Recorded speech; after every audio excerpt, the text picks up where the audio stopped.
Merry Christmas, everyone. Thank you for joining me. My name is Alberta. Welcome to Heart with Alberta Muembo. This channel is all about stories, and today we're going to share the story behind the song It's Time to Sing.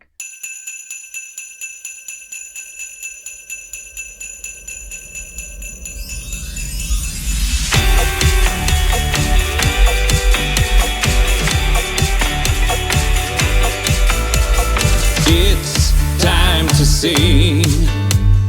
It's time to dance. It's time to celebrate today. Because it's Christmas. Because it's Christmas. The song It's Time to Sing was initially written for children, but I think anybody can listen to it because it creates a joyful atmosphere when you listen to it. And so I was so honored to interview Kelly and 3 other members of his team. I hope you enjoyed listening and watching the story behind this song. Once again, thank you for joining me, so stay tuned. Because it's Christmas. Because it's Christmas, it's time to celebrate. Everybody dance and spin. Everybody dance and spin. Everybody dance and spin. It's time to celebrate. All right. Okay, we'll just go straight forward to Kelly. Can you please tell us about yourself? Well, I grew up in a small community called Beachy in Saskatchewan. I grew up in a Christian home where Jesus was taught, and I went to church. I grew up singing in the children's choir and later in my dad's adult choir. I also grew up playing piano. My mom was my piano teacher and really enjoyed music, although sometimes music was stressful because I got really anxious performing and never really enjoyed performing in front of people, especially piano. But later on, as I went to Bible college, I discovered I had a solo voice. I took some lessons. I had the opportunity to sing the part of Elijah in a musical we did in my first year. And that was an amazing experience. And I found that when I sang, I wasn't nervous like when I played piano. So that was a real blessing. Later on, I would meet my wife at university, and we would be recruited to do music ministry together with the Baptist Student Ministry at the U of S. And so we started our relationship doing music together and still do music together. And then, of course, many other beautiful things happened after that. We have 6 kids, 1 who's adopted and 5 who are by birth.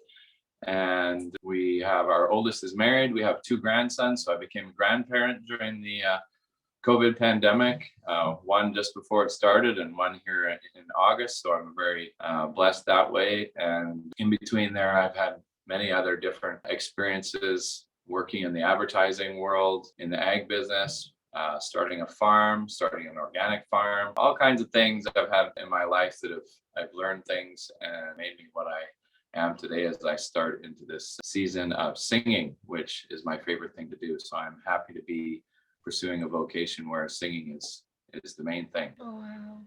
Well, thank you so much, Kelly, for sharing.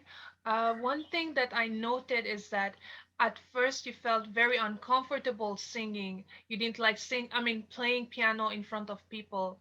That's what I got there. And what it reminds me is that sometimes our gifts will take a long time for it to develop. It's a process. It didn't just happen at once, and you didn't enjoy playing piano in front of people, but look at you today.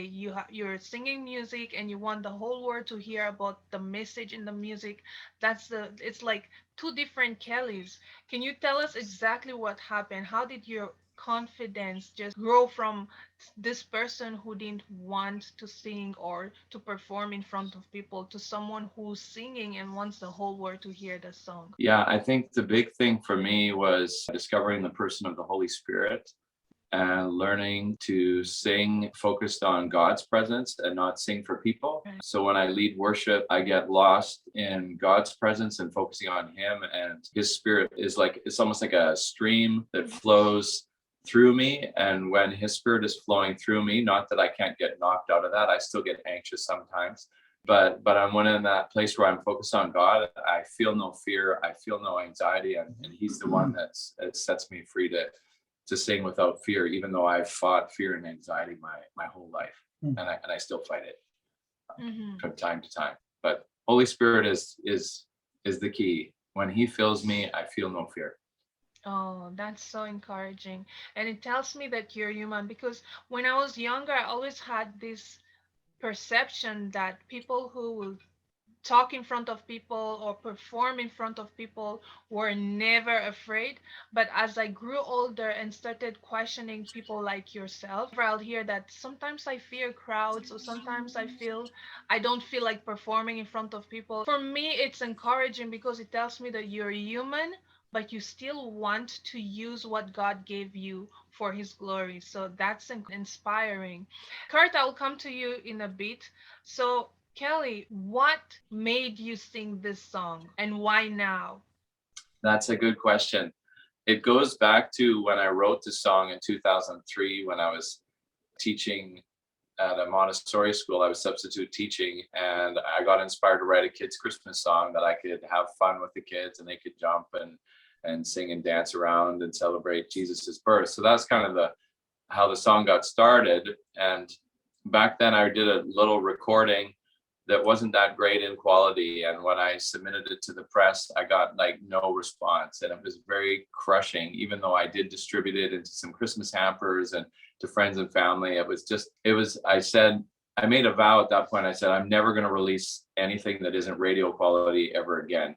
Oh. And 18 years went by and I've never released anything at all in that whole time because of that vow, because I didn't want to go through that pain again. And then just a few weeks before Christmas, I was meeting with another pastor, and he was talking about a food hamper that they were putting out. And he said how great it would be to put a recording in that. I'm like, oh man, I don't have a recording. This sucks. And then I had somebody else reach out to me. Oh, I'm giving gifts to the women that I ministered to who are coming out of being sexually exploited. And it would be great if you could put a recording in for them and something personal to each one of them. And I was like, oh man, I don't have anything. And then I realized it's a very short time frame, but it was my desire to give, because I am a giver and I love to give, and I hate it when I can't give. I hate it when I have nothing to give. And so God used that to motivate me to take a leap of faith again and to renounce my vow about never wanting to release something sub-quality, and to trust God that somehow if I said yes, he would make a way for a good quality recording to come forth. And I reached out to Fresh IE, and my other friend, Matt was busy, but he ended up putting the wrap on it. And Fresh IE bent over backwards, stayed up all night to create a backing track. And I couldn't believe it that within 2 days, I had something that I could sing when I was going back home to my little small town of Beachy for a Christmas outreach banquet. I had a track 2 days later from Fresh IE. It was pretty good.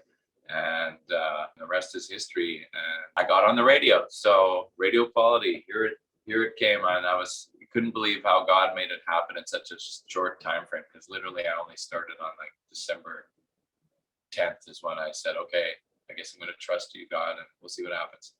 Wow. The reason why I love the story is because your timing is not God's timing. So you got discouraged when you tried the first time and you got crushed because, human beings were not willing to listen to what you had.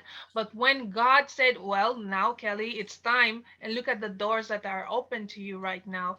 So when did Kurt come in? When did Kurt come in? Well, Kurt came in because my brother-in-law's men's group, and I started to hang out with him periodically since I came to Winnipeg in the fall of 2020. But then things started to ramp up just in the last month. I wanted to look at a bus, and so I asked him to come look at a bus with me because I had an opportunity to buy a bus for the touring, and that's kind of when it started to ramp up. And then there was a prayer time and a trip to Saskatchewan where we had a ministry trip. And I guess that's where our relationship really started to grow. And that's where we met your brother, Elisha, and Danny, again, your other brother. And yeah, that's kind of when it really started to ramp up. Mhm. And I don't know, maybe Kurt has some things to say about that, but Sure. Okay,